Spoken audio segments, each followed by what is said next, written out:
I don't think there's any question that while we aren't all exactly in the same place, we do share two concerns. One, that supervisors didn't do enough, and two, managers did the wrong thing.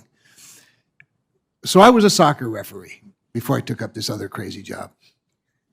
And when I would do particularly collegiate men, if I didn't pull out my yellow card at the first reckless act, that was like a license for them to go crazy. But when I did put up my yellow card with the first reckless act, everybody on the pitch knew that if somebody else did it, or if they did it again, it could be a red card. If I warned them gently, they often just kept playing rough. More rules and regulations without appropriate regulating will get us nowhere. But we could beat this to death, I suppose. But I do have something that we haven't talked about that I want to ask about. What role, or maybe a better way to put it would be, what if there hadn't been a run on SVB? What if everything was the same? We know they did some things, made some sales that raised some concerns legitimately. But what if there hadn't been a social media sort of pitch that caused this run? Would we even be here today?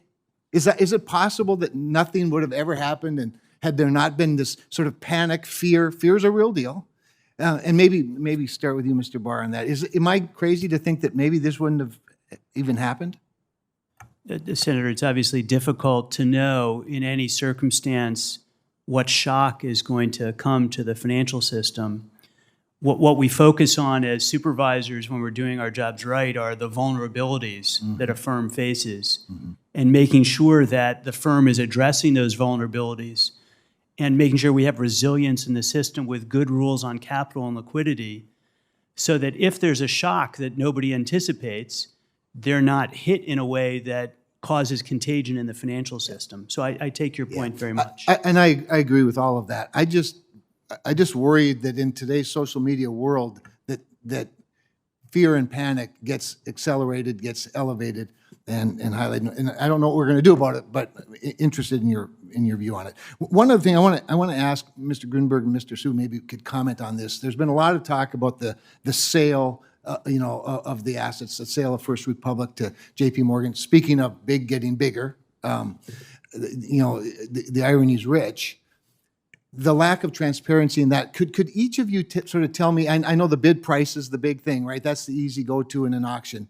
But is there more to it? Should we have considered other factors in approving that sale when there were other bidders? Start with you, Mr. Grunberg, and then Mr. Sue. I know you both play a role in that. Thank you, Senator. The statute under which the FDIC works in these matters is clear, and it really gives us one factor to consider, which is least cost.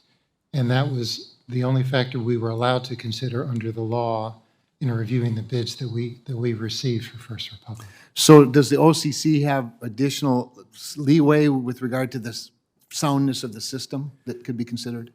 So the factors that we're subject to are laid out by the Bank Merger Act. And those statutory factors relate to competition, convenience and needs of the community, financial stability, BSA AML, managerial financial resources, et cetera. We also have guidelines that we've released that articulate the frameworks for reviewing those. In a failing bank case, especially where there's a larger institution, we also have to take into account the financial stability factor becomes quite important. And it's very important for us to ensure that the actions we take ensure coordinated and timely government action, support minimal cost to the diff, and really check the risk of contagion and uncertainty. Those are very important. Timeliness in a crisis is critical, and I understand that as well. I just hope the right incentives are in place. Since I have a few seconds, I just want to wrap up with what Senator Vance was talking about, Mr. Barr. You kept saying that the report finds that the supervisors were focused on the right things, but not forceful enough, sort of in regarding their findings. Or focus and forcefulness sort of go together in my mind. If you're focused, that implies exactly that, focus, but it also would imply that you'd have a forceful response. I think there is a distraction. I think it's impossible to say in the course of an 8 or 9 or 10-hour day, 40, 50-hour week with limited resources that you can just do all things intellectually, socially, culturally. It'd be better if regulators focused on the thing that they're supposed to focus on. All three of you have articulated your parameters very, very well. Let's stay within the parameters and focus there. Thank you, Mr. Chairman.